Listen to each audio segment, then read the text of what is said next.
यार ये वीडियो बनाने का दिल तो मेरा नहीं चाह रहा है, लेकिन अगर आप अमेरिका में रहते हैं और आप अपनी जॉब की जो है वो छुट्टी लेके रात के 3 बजे उठते हैं और आपको ये परफॉर्मेंस देखने को मिलती है पाकिस्तान की टीम से, जो कि नंबर 1 है दुनिया में, तो जिस तरह का मेरा रिएक्शन है उस तरह का हर ओवरसीज पाकिस्तानी का रिएक्शन है। एक टीम जो नंबर 1 जिन्होंने दिखाया पिछले मैच में, जो ग्रुप ए का मैच था, कि बिल्कुल तबाह करके रख दी थी इंडिया का जो टॉप ऑर्डर था, आज वो इतनी बेबस नजर आ रही थी कि समझ से बाहर ये हुआ क्या है। एकदम से वो कहते हैं ना कि जज्बात बदल गए, हालात बदल गए, एग्जैक्टली वो चीज। लेकिन मुझे समझ में एक बात नहीं आ रही है, और ये किसी के भी समझ में नहीं आएगी, हर दिमाग वाले आदमी के, कि एक साथ मतलब 5 टॉप क्लास बॉलर, आप क्या एक खिलाड़ी भी आउट नहीं कर सके उन 2 खिलाड़ियों के बाद जो उस दिन आउट हुए थे? मतलब ये कैसे मुमकिन है यार? ये किस तरह, मतलब कोई ये पाकिस्तान की टीम थी या कोई फैसलाबाद की या आरिफ वाला की टीम थी ये? मुझे नहीं लग रहा कि ये स्किल की वजह से हारे हैं। मुझे लग रहा है कुछ दाल में काला है, कुछ ना कुछ हुआ है। कुछ पाकिस्तानी बोर्ड या बीसीसीआई या I don't know the details. लेकिन जिस तरह की परफॉर्मेंस है, जिस तरह के टॉप बॉलर्स हैं हमारे पास, शाहीन है, रऊफ है, नसीम है। पहले शाहीन की उंगली पे लगी, फिर रऊफ इंजर्ड हुआ, फिर एंड में नसीम इंजर्ड हुआ, फिर अब सलमान को लग गई। और जैसे कि अगर आप इन 2 मैचेस की झलकियां आप स्प्लिट स्क्रीन के अंदर देखें तो आपको पता चलेगा कि जो उस वक्त टीम खेल रही थी वो पाकिस्तान की टीम ही डिफरेंट थी। उनका जज्बा डिफरेंट था, उनके चेहरे पे स्माइल थी, उनकी बॉडी लैंग्वेज डिफरेंट थी। आज की body language like entirely opposite. ऐसा नहीं है कि मतलब कोई एकदम से कोई कोई 360 हो गई दुनिया, या मुझे नहीं समझ में आ रहा कि ये क्यों हुआ, कैसे हुआ। लेकिन इतनी बेकार टीम नहीं है पाकिस्तान की बॉस। ये जिस तरह थाली में सजा के और ये दिया है, और इतने मार्जिन से हारा है ताकि ज्यादा से ज्यादा पॉइंट्स इंडिया के हो जाएं और ज्यादा जल्दी वो नंबर 1 पे या नंबर 2 पे आ जाए। तो ये सारी कुछ मिली भगत मुझे लग रही है भाई। और बड़ा बहुत ही डिसअपॉइंटेड हूं मैं, टू बी ऑनेस्ट।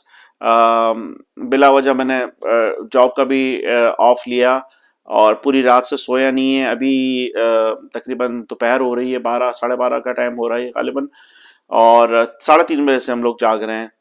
तो यानी कि आप देखो ना कि हमारी बॉलिंग बिल्कुल सीधी सीधी पड़ के आ रही है, ना वो स्विंग हो रही है, ना हमारे स्पिनर की स्पिन हो रही है, ना हमारे सीम बॉलर्स की जो है वो ना स्विंग हो रही है, ना सीम हो रही, कुछ भी नहीं हो रहा है ना।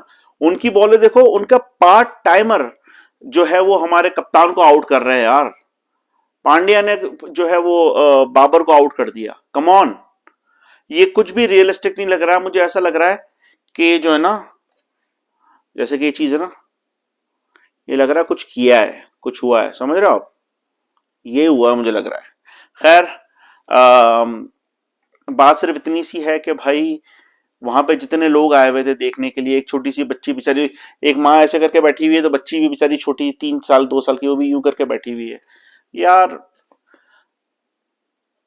इन दी एंड मैं यही कहूंगा कि हम जिस कौम को सोच रहे थे कि हम बंदूक के जिसे कहते हैं पावर पे जीत लेंगे, उन्होंने पैसे और तालीम के बलबूते पे पूरी दुनिया जीत ली है। अब तो आईएमएफ की जो डिप्टी चीफ है गालिबन कोई, वो भी पड़ोसी मुल्क की हो गई है।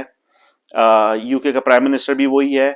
और मार्क माय वर्ड्स के जो अमेरिका का जो इलेक्शन हो रहा है उसमें भी विवेक जो है उसके बहुत चांसेस है।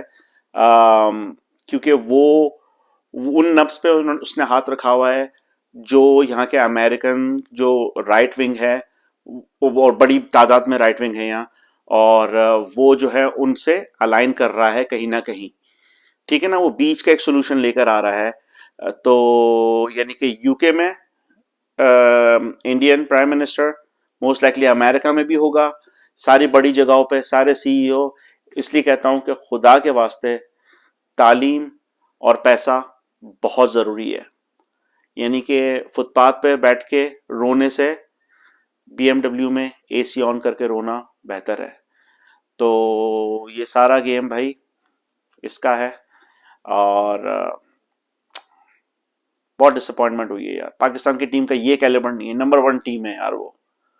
और बड़ी ही जबरदस्त बैटिंग है हमारी, बड़ी जबरदस्त बॉलिंग है हमारी, हमारी फील्डिंग देखो ना यार, कैच ऐसे ड्रॉप कर रहे हैं जैसे कोई मुर्गियां पकड़ रहे हैं।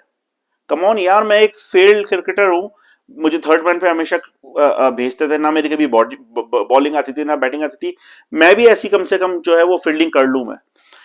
कैचेस को जज ही नहीं हो रहा है, वो जो नसीम के पास जो कैच आया था, वो बंदा भागा ही नहीं भाई।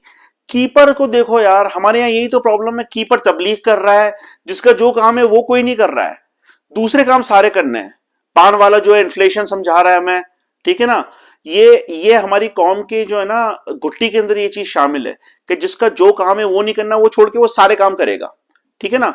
तो बड़ी अटर डिसअपॉइंटमेंट हर हर हर तीनों शोबों में ना, फील्डिंग में, बैटिंग में, बॉलिंग में, बिल्कुल टुक टुक करके कर रहे हैं। गंदी बॉलें मिल रही हैं उनमें भी नहीं मार रहे हैं, पावर प्ले में भी नहीं मार रहे हैं। अरे कम से कम मार्जिन तो कम करो यार। बहरहाल देखते हैं, अब श्रीलंका से मैच है पाकिस्तान का, फिर उसके बाद फाइनल है। हो सकता है चैंपियंस ट्रॉफी जो है वो रिपीट हो जाए, हो सकता है ये लोग जाग जाए और कुछ मुल्क के लिए कुछ सोच लें। अ, बस यार, तब तक के लिए गोगलू साइनिंग आउट।